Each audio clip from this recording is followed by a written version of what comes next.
Un président américain en exercice vient de franchir une ligne rarement atteinte dans l'histoire des relations internationales. Il n'a pas demandé une renégociation commerciale, ni un meilleur accès au marché. Il a exigé le contrôle opérationnel des fermes d'un allié souverain. Devant les caméras, Donald Trump s'est avancé et a déclaré que l'industrie porcine canadienne devait servir les intérêts des États-Unis. Ces mots étaient sans ambiguïté, nous sommes leurs plus grands clients. Nous devrions contrôler les allocations d'approvisionnement. Nous devrions avoir le dernier mot sur la destination du porc canadien. S'ils veulent accéder au marché américain, ils doivent nous donner le contrôle. Ce moment ne figurait dans aucun script. Cette conférence de presse devait porter sur la politique commerciale classique. Mais cette exigence est apparue spontanément, en réponse à une question sur la hausse des prix de la viande. Et à partir de cet instant, tout a basculé. Ce qui n'était qu'une tension commerciale s'est transformé en rupture stratégique majeure. Parce qu'en face, la réponse n'a pas été diplomatique. Elle n'a pas été progressive. Elle n'a pas été négociée. Mark Carney, au lieu d'entrer dans un jeu d'échange ou de concession, a simplement dit « non ». Mais surtout, il a fait quelque chose de bien plus radical. En quelques jours, il a redirigé l'ensemble des exportations porcines canadiennes vers d'autres marchés, l'Union européenne, le Japon, la Corée du Sud, le Mexique, les Philippines et le Royaume-Uni. Et chaque contrat signé n'était pas temporaire. C'était du long terme. Chaque tonne vendue ailleurs devenait une tonne définitivement retirée du marché américain. Ce n'était pas une pression. Ce n'était pas une menace. C'était une reconfiguration complète du commerce mondial du porc. Et tout cela a été exécuté en moins de 72 heures. Aujourd'hui, les conséquences sont visibles. Dans les supermarchés américains, les rayons commencent à se vider. Le bacon disparaît. Des limites d'achat apparaissent sur les côtes, les côtelettes, le porc haché. Une situation que les consommateurs n'avaient pas connue depuis les périodes les plus critiques de la pandémie. Mais cette fois, il n'y a ni sécheresse, ni crise sanitaire, ni rupture logistique. La cause est politique. Précisément, une exigence. Une exigence qui a transformé une relation commerciale fluide en affrontement de souveraineté. Et c'est ce point qu'il faut comprendre. Parce que ce n'est pas le refus du Canada qui a provoqué la crise. C'est la nature même de la demande américaine. Quand un dirigeant affirme qu'un secteur agricole étranger doit servir les intérêts de son propre pays, il ne formule plus une demande commerciale. Il impose une logique de domination. Quand il réclame le contrôle des flux d'approvisionnement, il ne négocie plus. Il commande. Et quand il veut décider de la destination des exportations d'un autre pays, il ne coopère plus. Il redéfinit une relation en termes de pouvoir. En coulisses, les premières réactions ont été immédiates. Plusieurs rapports indiquent que cette position n'avait même pas été discutée en interne. Des membres de l'équipe commerciale auraient découvert ces déclarations en direct. Un responsable, sous anonymat, a reconnu que le mot « contrôle » n'apparaissait dans aucun document stratégique lié au commerce du porc canadien. Autrement dit, ce n'était pas une stratégie. C'était une réaction. Une réaction accumulée après des mois de frustration face aux performances économiques du Canada dans plusieurs secteurs clés, énergie, produits agricoles, ressources stratégiques. Et cette frustration a conduit à une conclusion radicale: si les États-Unis ne dominaient pas suffisamment certains marchés, alors ils devaient en prendre le contrôle. Pas améliorer les conditions. Pas négocier des avantages. Mais posséder. Comme si la souveraineté d'un pays pouvait devenir un élément négociable. C'est précisément là que l'erreur stratégique s'est produite. Parce que pour comprendre l'ampleur du choc, il faut regarder la réalité du système porcin nord-américain. Ce système n'est pas simplement commercial. Il est profondément intégré. Les États-Unis consomment environ 23 kg de porc par personne chaque année. Le bacon du matin. Le jambon du déjeuner. Les côtelettes du dîner. Les hot dogs, les saucisses, le pepperoni. Ce n'est pas un produit de luxe. C'est une base alimentaire. Accessible, omniprésente, ancrée dans les habitudes de consommation de millions de foyers. Mais surtout, cette consommation repose sur un système binational. Des porcs vivants traversent quotidiennement la frontière. Des usines américaines fonctionnent en partie grâce à des animaux issus de fermes canadiennes. Les intrants alimentaires, la génétique, la transformation. Tout est interconnecté. Ce n'est pas une relation entre deux marchés. C'est une seule chaîne de production répartie sur deux pays. Et quand vous perturbez ce type de système, vous ne ralentissez pas simplement la production. Vous cassez l'équilibre. Dans la suite, tu vas voir comment cette rupture a provoqué une crise industrielle aux États-Unis, avec des usines menacées de fermeture et un impact direct sur des milliers d'emplois. Et surtout, pourquoi cette décision a déclenché une réaction internationale inattendue. Si tu veux comprendre les véritables mécanismes derrière cette crise, abonne-toi maintenant à Mark Analytic. Ici, on décrypte l'actualité en profondeur, sans filtre et sans simplification. Quand un système aussi profondément intégré se dérègle, les effets ne sont jamais progressifs. Ils sont immédiats. Et surtout, ils sont brutaux. Prenons uniquement la dimension industrielle. Dans plusieurs États frontaliers américains, comme le Minnesota, l'Iowa ou le Wisconsin, des usines de transformation ont été conçues pour fonctionner à flux continu, en intégrant à la fois la production domestique et les apports canadiens. Ce modèle repose sur un principe simple, un volume constant, prévisible et massif. Mais dès que l'approvisionnement canadien a été redirigé, ce flux s'est interrompu. Et ces usines ne peuvent pas simplement ralentir. Elles ont un seuil minimum de fonctionnement. En dessous de ce seuil, elles ne couvrent plus leurs coûts fixes. Résultat, elles passent en perte ou elles ferment. C'est exactement ce qui a commencé à se produire. À Austin, dans le Minnesota, une grande usine employant des milliers de travailleurs a annoncé la réduction de ses opérations à une seule équipe. À Marshalltown, dans l'Iowa, une autre installation historique a commencé à évaluer la viabilité de ses opérations. Dans le langage industriel, cela signifie une chose, la fermeture est envisagée. Et derrière ces décisions, il y a des conséquences humaines. Des emplois supprimés. Des familles impactées. Des économies locales fragilisées. Parce que dans ces régions, les usines de transformation ne sont pas simplement des entreprises. Elles sont le cœur économique des communautés. Quand elles ralentissent, c'est toute la ville qui ralentit. Quand elles ferment, c'est toute la ville qui encaisse le choc. Mais la crise ne s'arrête pas là. Car pendant que les usines ferment ou réduisent leur activité, les autres installations encore opérationnelles font face à une équation impossible, répondre à une demande nationale élevée, avec une capacité réduite. Et c'est là que la pénurie devient visible. Dans les supermarchés, les prix du bacon ont augmenté de plus de 30% en quelques semaines. Dans certaines zones, les hausses dépassent les 40%.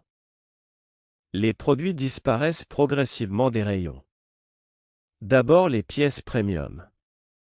Puis les produits intermédiaires. Puis les produits les plus accessibles. ceux sur lesquels reposent les familles modestes. Et à ce moment précis, la crise change de nature.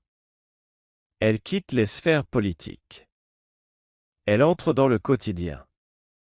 Parce qu'un différend commercial reste abstrait. Jusqu'au moment où une famille se retrouve face à un rayon vide. Ou face à une pancarte indiquant « limite de 2 paquets par client ». C'est là que tout bascule. Ce n'est plus une stratégie. C'est une réalité. Et cette réalité rappelle immédiatement un précédent récent, la pandémie. Sauf qu'ici, la comparaison est encore plus dure politiquement. Pendant la pandémie, les pénuries étaient causées par un virus. Un événement incontrôlable. Mais dans ce cas précis, la rupture est liée à une décision. Une déclaration publique. Un choix politique assumé. Et cette différence change tout. Car elle redéfinit la responsabilité. Et cette responsabilité est devenue un enjeu politique majeur. Dans les États agricoles, l'Iowa, le Minnesota, la Caroline du Nord, l'Indiana, le Missouri, l'Illinois, l'Ohio, la fracture est particulièrement visible. Ce sont des territoires où l'agriculture structure l'identité économique. Et où les électeurs avaient soutenu une politique commerciale censée renforcer ce secteur. Pas le fragiliser. Pas le déstabiliser. Le National Pork Producers Council, représentant des dizaines de milliers de producteurs, a publié une déclaration extrêmement directe. Les producteurs américains n'ont pas demandé ce conflit, ne peuvent pas survivre à ce conflit, et demandent à l'administration de résoudre la crise qu'elle a créée. Une phrase. Mais un signal très clair. Et derrière ce signal, les données confirment la tendance. Quelques semaines après le début de la crise, 64% des Américains déclarent avoir constaté une hausse des prix ou une pénurie de porc dans leurs supermarchés. 57% attribuent la responsabilité à la stratégie commerciale de l'administration, et non au Canada. Ce chiffre monte à plus de 60% chez les électeurs indépendants.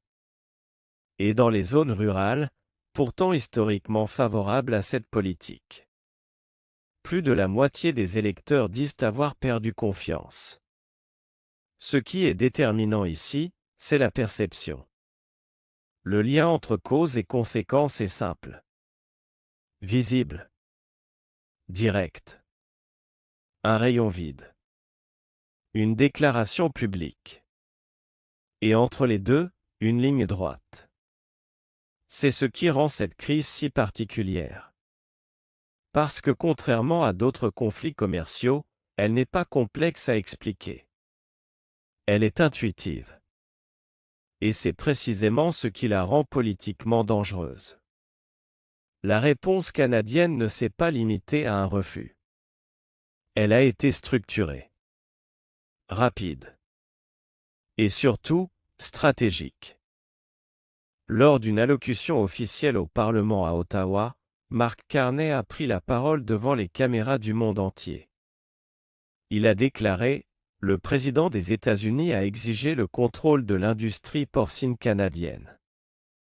Nos fermes. Notre transformation. Nos exportations.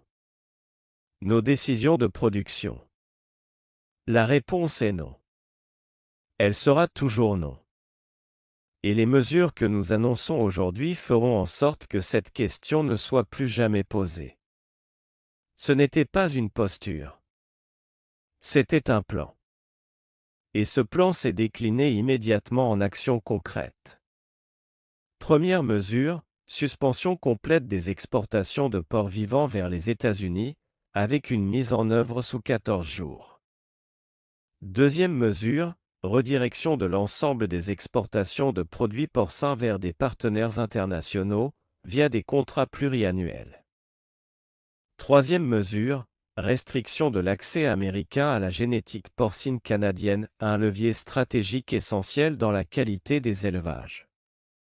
Quatrième mesure, un investissement massif de 3,4 milliards de dollars canadiens pour renforcer les capacités de transformation domestique.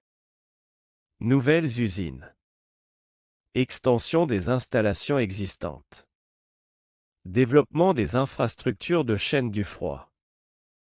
Objectif, transformer le porc au Canada, et non plus l'exporter brut vers les États-Unis. Autrement dit, transformer une dépendance historique en autonomie stratégique. Mais ce qui a véritablement amplifié l'impact, ce sont les accords internationaux. L'Union européenne s'est engagée sur des volumes annuels massifs de porc canadien. Le Japon, considéré comme le marché le plus rentable au monde pour ce secteur, a signé un accord positionnant le Canada comme un concurrent direct des exportateurs américains. Puis sont venus la Corée du Sud, le Royaume-Uni, le Mexique. Les Philippines. En moins de 3 jours, un réseau commercial mondial s'est restructuré. Mais au-delà des chiffres, c'est la réaction politique internationale qui a marqué un tournant. Le commissaire agricole européen a déclaré que la demande américaine était incompatible avec les principes fondamentaux du commerce entre nations souveraines. Le ministre japonais du Commerce a reconnu que cet événement avait accéléré les discussions visant à réduire la dépendance vis-à-vis des chaînes d'approvisionnement américaines. Le Royaume-Uni, l'Australie et la Nouvelle-Zélande ont publié une déclaration commune réaffirmant un principe simple: chaque nation contrôle sa propre production agricole. Même le Mexique, pourtant fortement dépendant des échanges avec les États-Unis, a signé un accord préférentiel avec le Canada dans cette fenêtre extrêmement courte. Selon un responsable mexicain, en privé, cette décision était une forme d'assurance. Une anticipation. Pour éviter d'être le prochain pays confronté à une demande similaire. C'est là que la crise prend une dimension globale. Elle ne concerne plus uniquement le porc. Elle concerne la confiance. Parce que dans le commerce international, tout repose sur un équilibre fragile, l'accès contre le respect. Quand cet équilibre est rompu, les partenaires cherchent des alternatives. Et ici, ils les ont trouvées. Rapidement. Massivement. Durablement. Pendant ce temps, aux États-Unis, la situation continue de se dégrader. Les prix augmentent. Les rayons se vident. Les tensions politiques montent. Mais le plus important n'est pas seulement ce qui se passe. C'est pourquoi cela s'est produit.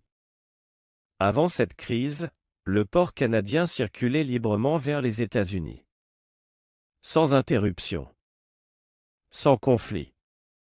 Parce que c'était rationnel pour les deux pays. Le Canada bénéficiait d'un marché stable et proche. Les États-Unis bénéficiaient d'un approvisionnement complémentaire, fiable et abordable.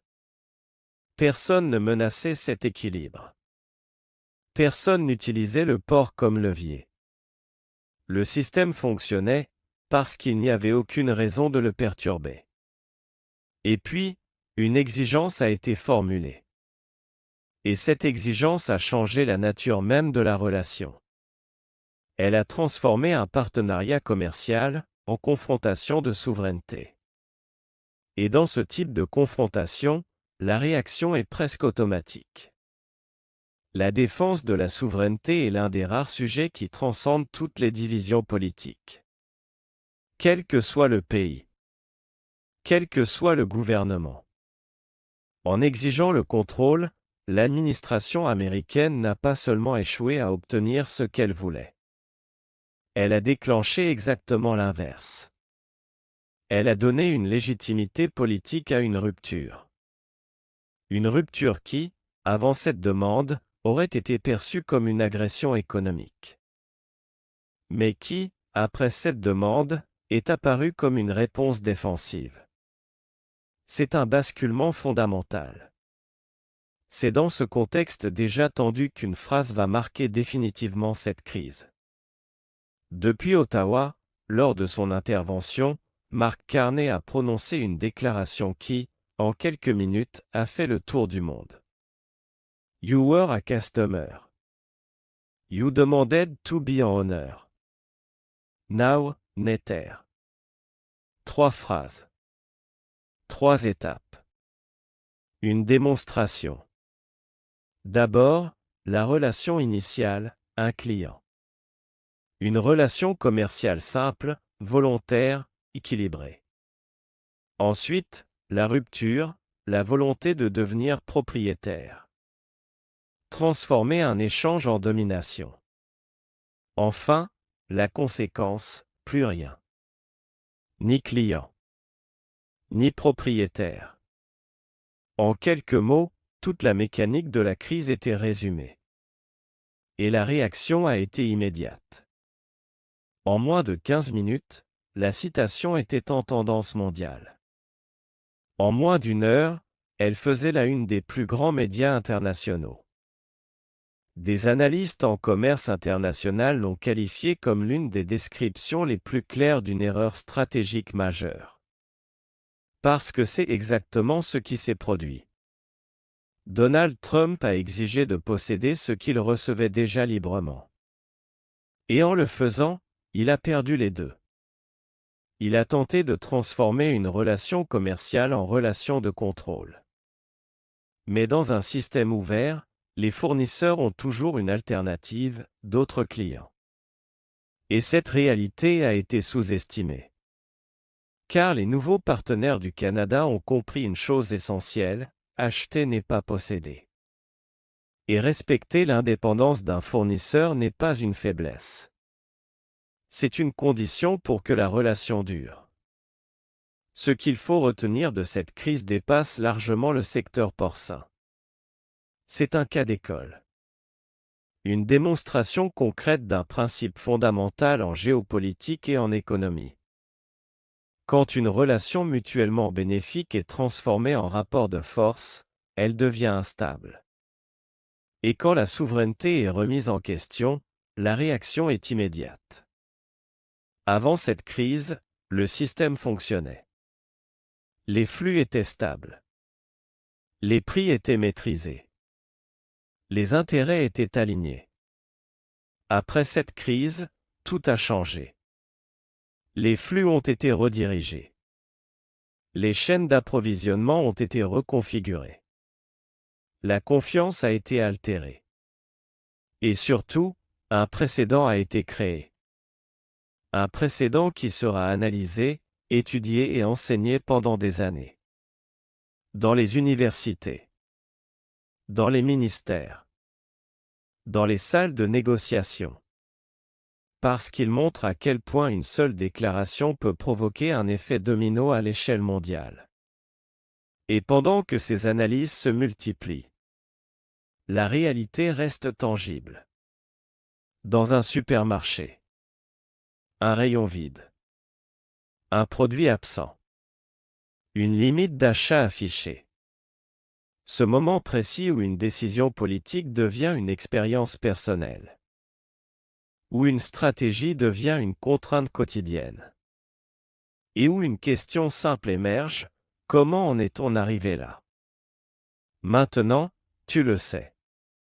Si tu veux des analyses claires, profondes et sans filtre sur les grandes décisions qui redessinent le monde, abonne-toi dès maintenant à Mark Analytique. Active la cloche de notification pour ne manquer aucune publication. Et dis-moi en commentaire, est-ce que cette décision était une erreur stratégique ou une tentative assumée de changer les règles du jeu?